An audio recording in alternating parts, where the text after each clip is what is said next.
السلام علیکم ورحمۃ اللہ وبرکاتہ نحمدہ ونصلی علی رسولہ الکریم اما بعد۔ سامعین محترم، تین چیزیں ہیں۔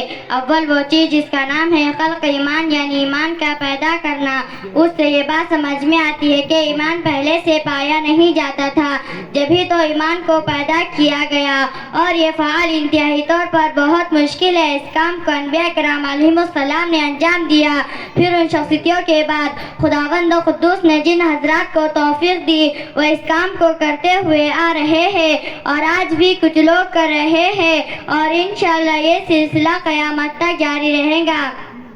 دوسری چیز ہے ایمان کو مضبوط کرنا، ایمان کو مستحکم کرنا۔ اس سے معلومات ہوتی ہے کہ ایمان پہلے سے موجود ہے، اس پر کثرت محنت کے ساتھ لوہالات اور تقریبات کے اثرات کو ظاہر کرنا ہے۔ اس کام کو بھی انجام دیتے ہوئے آ رہے ہیں جن میں وہ افراد جنہیں توفیق خداوندی ہوئی اور آج بھی انجام دے رہے ہیں اور قیامت تک دیتے رہیں گے۔ تیسری چیز ہے ایمان کو چوری کرنا، یعنی مومن اور مسلم کے دلوں سے ایمان کی دولت کو ختم کرنا۔ پہلی اور دوسری چیز کے مقابلے میں تیسری چیز انتہائی خطرناک کہ انسان کے اندر سے ایمان کی دولت مفقود ہو جائے اور وہ ہمیشہ کے لیے جہنم کو اپنا ٹھکانہ اور مستقر بنا لے۔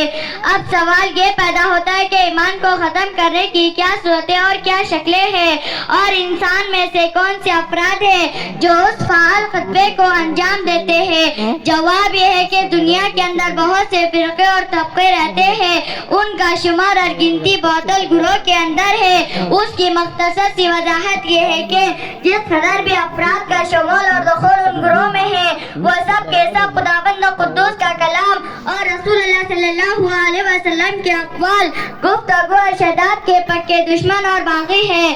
انہی میں سے ایک فرقہ مرزائیت ہے اور اسی کو فرقہ قادیانیت بھی کہتے ہیں۔ ایک شخص گزرا ہے مرزا غلام احمد نام کا، جو قصبہ قادیان میں پیدا ہوتا۔ یہ قصبہ واقع ہے ضلع گوداسپور صوبہ پنجاب کے اندر۔ وہی مرزا غلام احمد نام کا آدمی اس فرقہ قادیانیت کی بنیاد ڈالنے والا ہے۔ اس کی پیروی اور اتباع کرنے والے کافی تعداد میں افراد پائے جاتے ہیں۔ اس شخص نے اولاً خود اپنے اندر سے ایمان جیسی دولت کو ظاہر کیا، پھر رفتہ رفتہ دوسرے کے اندر سے بھی ختم کیا، اور آج تک یہ سلسلہ جاری ہے۔ مرزا کے ماننے والے افراد انتہائی مصروفیت اور مشغولیت کے ساتھ اس کام کو انجام دے رہے ہیں۔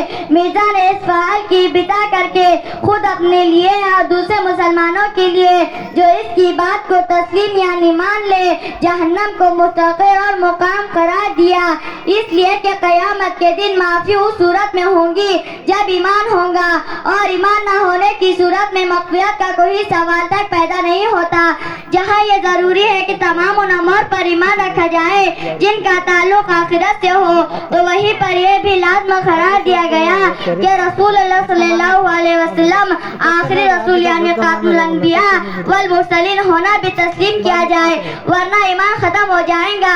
قرآن مقدس کے اندر خداوند قدوس کا ارشاد موجود ہے، فرمایا گیا کہ اللہ جل مجدہ نہیں معاف فرمائیں گے شرک کرنے والوں کو، ہاں اس کے علاوہ جو گناہ ہوگا اس کو معاف کر دیں گے۔ اور مرزا غلام احمد صرف مشرک ہی نہیں تھا، بلکہ مشرک کے ساتھ ساتھ کافر بھی تھا، منافق بھی تھا، زندیق بھی تھا، اور اس کے اندر اسی سبھی پیروی کرنے والے داخل ہیں۔ مرزائی افراد مختلف صورتوں اور شکلوں کو اختیار کر کے ایمان کو ظاہر کرتے ہیں۔ کبھی تو وہ لوگ جو دینی تعلیم سے واقفیت نہیں رکھتے ان کے سامنے اپنے مذہب سے متعلق بات کر کے انہیں اپنا بنا لیتے ہیں، کبھی وہ لوگ جو رکشہ چلاتے ہیں ان کے سامنے اپنی بات کر کے انہیں اپنا بناتے ہیں، کبھی وہ مسلمان جو انتہائی غریب ہوتے ہیں اور وہ اپنے اولاد میں سے لڑکا اور لڑکی کی شادی نہیں کر سکتے۔ مرزا کے ماننے والے افراد ایسے لوگوں کو تلاش کر کے پھر ان کی شادی اور نکاح کے تمام مسائل کو حل کر کے پھر اپنے مذہب کی بات کرتے ہیں اور انہیں اپنا بناتے ہیں۔ کبھی وہ مسلمان جو دین اسلام کی تعلیم حاصل نہیں کی ہے ان کے سامنے اپنی بات ظاہر کرتے ہیں اور انہیں اپنا بناتے ہیں. کبھی وہ مسلمان جو علم تو حاصل کیا ہے خواہ وہ علم دین کا ہو یا دنیا کا علم ہو انہیں ملازمت نہیں مل رہی ہے اور ایسے کو زیادہ روپیوں کی ملازمت دے کر انہیں اپنا بناتے ہیں. میں آپ سبھی حضرات سے خلاصہ کے طور پر یہ کہنا چاہتی ہوں کہ خود اپنا ایمان اور دوسرے وہ تمام مسلمان جن کا میں ابھی تذکرہ کیا ان کے ایمان کی حفاظت کرے اور ایسے لوگوں کی باتوں کو سن کر دھوکے میں آ کر ایمان جیسی دولت کو نہ ختم کرے اور زندگی کے کچھ اوقات نکال کر ملک اور دنیا کے مختلف گوشوں کا سفر کر کے اس کام کو انجام دے کیونکہ یہ کام خاص رسول اللہ صلی اللہ علیہ وسلم کا ہے. ممکن ہے کہ رسول اللہ صلی اللہ علیہ وسلم کی کیسی مہربانی اور شفقت کے ہمیں بھی کسی طرح کا کوئی حصہ مل جائے. جس طرح ایک عالم صاحب نے خواب دیکھا کہ رسول اللہ صلی اللہ علیہ وسلم ایک قافلہ کے ساتھ روانہ ہو رہے ہیں اور وہ قافلہ صحابہ کرام رضوان اللہ تعالی علیہم اجمعین کا تھا. رسول اللہ صلی اللہ علیہ وسلم آگے تھے اور سارے صحابہ رضی اللہ عنہ پیچھے تھے. خواب دیکھنے والے نے معلومات کی کہ یہ قافلہ کہاں کو روانہ ہو رہا ہے تو رسول اللہ صلی اللہ علیہ وسلم نے فرمایا کہ میرا بیٹا عطا اللہ شاہ بخاری آ رہا ہے. یعنی وہ قافلہ بصورت اعزاز استقبالاً روانہ ہو رہا تھا. وہ عالم صاحب چونکہ حضرت مولانا عطا اللہ شاہ بخاری کو جانتے نہ تھے ان کے کوئی دوسرے جاننے والے تھے. پاکستان کے اندر انہوں نے ان سے معلومات کی کہ عطا اللہ شاہ کون ہے تو پاکستان والے نے بات بتلائی کہ عطا اللہ شاہ بخاری وہ آدمی ہیں جنہوں نے پاکستان میں ختم نبوت کا بہت ہی زبردست کام انجام دیا. میری باتوں کا خلاصہ یہ سامنے آیا کہ ہم خود اپنا ایمان اور دوسرے مسلمان بھائی کی ایمان کی حفاظت کریں اور ختم نبوت کے کام کو اپنی وقت کے مطابق انجام دے. اللہ تعالی ہم سب کو عمل کی توفیق عطا فرمائے. آمین ثم آمین وما علینا البلاغ. السلام علیکم ورحمۃ اللہ وبرکاتہ. دنیا میں عورتوں کی وہ عزت نہیں رہی بی بی فاطمہ سی اب کوئی عورت نہیں رہی. دنیا میں عورتوں کی وہ عزت نہیں رہی بی بی فاطمہ سی اب کوئی عورت نہیں رہی. نامحرموں کے سامنے جاتی ہے عورتیں بے پردہ ہو کے ان کو دکھاتی ہے عورتیں. نامحرموں کے سامنے جاتی ہے عورتیں بے پردہ ہو کے ان کو دکھاتی ہے عورتیں. روزہ نماز کرنے کی نیت نہیں رہی بی بی فاطمہ سی اب کوئی عورت نہیں رہی.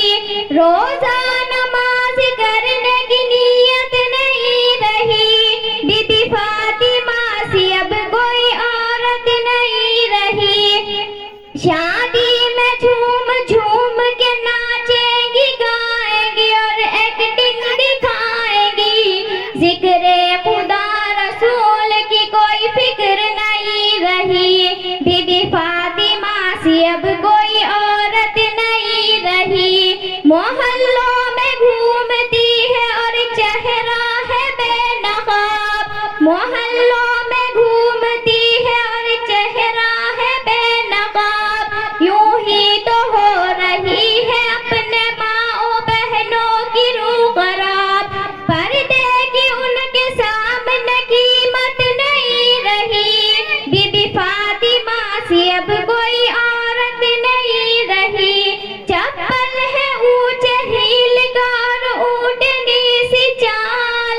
ہوٹوں کو کر رہی ہے لپسٹک لگا کے لال. چپل ہے اونچے ہیل گار اونٹنی سی چال. ہوٹوں کو کر رہی ہے لپسٹک لگا کے لال. شوہر کے سامنے زینت نہیں رہی بی بی فاطمہ سی اب کوئی عورت نہیں رہی. ہوٹل میں بیٹھ کے کرتی ہے ناشتہ. آنچل گرا کے سر سے وہ چلتی ہے راستہ. ہوٹل میں بیٹھ کے کرتی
کردار بد میں وہ خود ہی غصے میں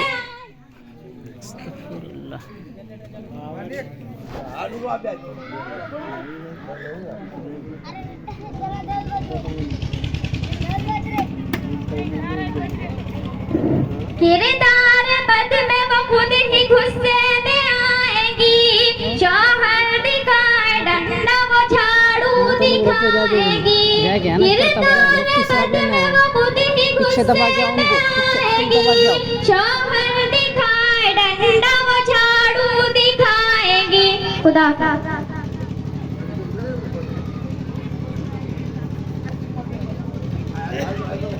السلام علیکم ورحمۃ اللہ آسرا میرے دل کا لا الہ الا اللہ عرش پر لکھا دیکھا لا الہ الا اللہ کتنی میٹھی باتیں تھی آپ کی خدا جان ہے پتھروں نے